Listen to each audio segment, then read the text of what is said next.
స్వాతంత్రం వచ్చినప్పటి నుంచి కూడా రహదారులు వేయని గ్రామాలకి రోజున డోలీ మోతలతోటి ఇబ్బందులు పడుతున్న ఆ పరిస్థితిని తొలగిస్తూ రవాణా లేని ఏజెన్సీ గ్రామాలని రోడ్లతో కలుపుతున్నాం.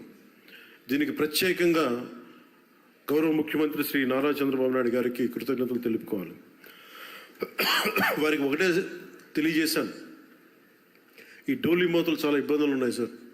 కనీసం మనకున్న ఈ ఆర్థిక ఇబ్బందుల్లో కనీసం మీరు ఒక 50 కోట్లు కానీ రిలీజ్ చేయగలిగితే కనీసం కొన్ని గ్రామాలకైనా మనం చేయొచ్చు అంటే చాలా పెద్ద మనసుతోటి ఆ రోజున ఆయన ఆ 50 కోట్లు విడుదల ఈ రోజున దాదాపు మనం 1000 కోట్లుకి రోడ్లు వేయగలిగే స్థాయిలో ఉన్నాం. అందుకే మనస్ఫూర్తిగా మన ముఖ్యమంత్రి గారికి నా ధన్యవాదాలు తెలుపుతా ఉన్నాను.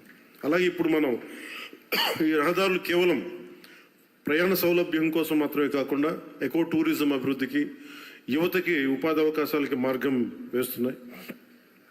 ప్రకృతి సౌందర్యాన్ని కాపాడుతూ నిర్మించిన ఈ మార్గాలు మన రాష్ట్ర అభివృద్ధికి గర్వకారణంగా నిలుస్తున్నాయి. ప్రాజెక్టులు పర్యావరణ సమతుల్యతకు భంగం కలగకుండా ముందుకు సాగేందుకు అటవీ అనుమతులతోనే అత్యంత జాగ్రత్తతో ప్రణాళికలు రూపొందిస్తూ కొనసాగిస్తున్నాం. మోదీ గారి దృష్టి, గడ్కరీ గారి కృషి, గౌరవ ముఖ్యమంత్రి చంద్రబాబు గారి సంకల్పంతో ఈ ముగ్గురి నేతృత్వంలో మన రాష్ట్రం, మన దేశం అన్ని రంగాల్లో పరిగెడుతుంది. అభివృద్ధిపై ప్రతి ఒక్కరు కూడా ఈ భాగస్వామ్యంలో మీరు చేరాలి, అన్ని ప్రాంతాలు అభివృద్ధి చెందాలనేదే మన లక్ష్యం. ఈ మంచి రోడ్ల వల్ల సరికొత్త పరిశ్రమలు, ఉత్పత్తి యూనిట్లు, IT industry, electronic, logistic hubs, food processing parks రాష్ట్రంలోకి వస్తాయి. ఇది రాష్ట్ర ఆర్థిక వ్యవస్థని బలంగా చేయడంతో పాటు దేశ ప్రగతికి మరియు దేశ జీడిపి వృద్ధికి మన వంతు కృషిని అందించడమే లక్ష్యం. ఇవి భారతీయుల ఐక్యతని, సమగ్రతని ప్రతిబింబిస్తాయి. మన ఆత్మబలంతో నిర్మితమైన ప్రగతికి మార్గదర్శక దీపాలు, రేపటి తరాలకి మనం అందించే ఒక బలమైన వారసత్వపు ఆస్తి.